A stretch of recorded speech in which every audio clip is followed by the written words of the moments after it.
Good morning and welcome back once again to Romans 8:28 Publishing. Here we are just on the trail, still continuing to look at this short series of lessons on God's mercy and God's grace, and grateful to be out here. We've already looked at what mercy and grace are not, that mercy is not a get out of jail free card, that grace is not a currency to be spent, and now we're going to be looking at what grace is. And the beauty that grace is and the beauty that grace brings into our lives. And Jesus gives us a great story from the scriptures here that really illustrates the purpose and the power behind grace. Not that it's given just to give it, but it's given to make a change in our lives. And we're going to be looking at, if you want to kind of read the whole story word for word, we're going to be looking at Luke chapter 19, verses 1 through 9. And this is the story of a man named Zacchaeus. Zacchaeus was a tax collector and a crooked tax collector. And he heard that Jesus was coming into Jericho. And so he runs down there. He wants to see who this Jesus is. And as he's down there, there's so many people lining the street that he can't see because he's a short man. And so he climbs up in a tree.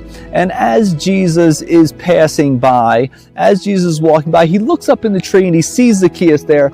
And he tells Zacchaeus, "Come down, Zacchaeus. Today I must come to your home." And so this clearly is the unmerited favor of God. I mean, this is a sinner among the worst of sinners, a cheat and a liar.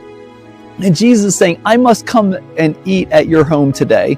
And you know it's unmerited favor because they show you insight into the minds of the people saying, does Jesus know that it's a sinner that he's going to eat with?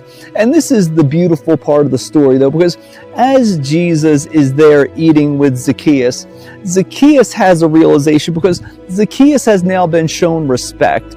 Zacchaeus has now been shown unconditional love. And he sees the value of those things so much higher and far and above and beyond all the gold and all the possessions that he's been chasing after.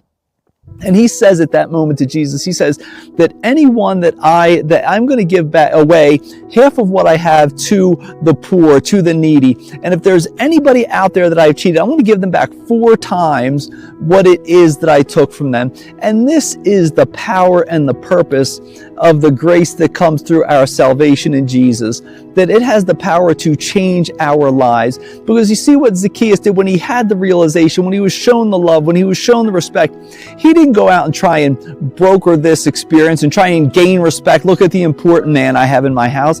He didn't try and work it into a way that he could make some additional money that he had cherished so much. No, what did he do? He gave away that thing that had ensnared him, that thing that had trapped him, those possessions of the world. He said, I'm going to give half of it to the poor, and then anybody I cheat is going to get back 4 times what I took from them. And that is the power of God's grace, that when we experience it, it will change our lives. We won't have a need to chase after the sinful things, the lustful things, the things of the world that have consumed us, but we will chase after the love of Jesus and we will show it to those around us. So experience God's grace, let it fill you up, let it change you, and never forget that Jesus loves you, and so do we. Now you go and have a blessed day.